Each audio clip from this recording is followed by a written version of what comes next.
निश्चित भाव राज्य सरकार को बहुत धन्यवाद देवी माननीय मुख्यमंत्री को धन्यवाद देवी दिव्यांग भाई भाई मैं प्रत्येक स्थल मुख्यमंत्री आसले जो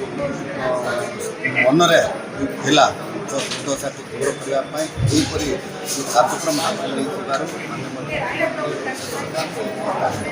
महत्वपूर्ण बहुत भल दिन तेणु आज रायगड़ा जिलार दिव्यांग भाई भाई मैंने आज आम ब्लॉक प्रशासन जिला प्रशासन आज डिस्ट्रिक्ट सोशल सिक्यूरीटी ऑफिसर विभाग तरफ आज जो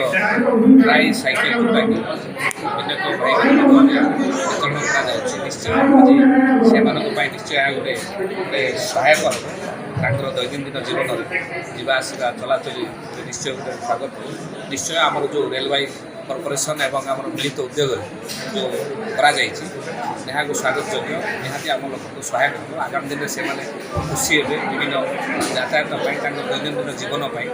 तेणु निश्चय स्वागत योग्य पदक्षेप।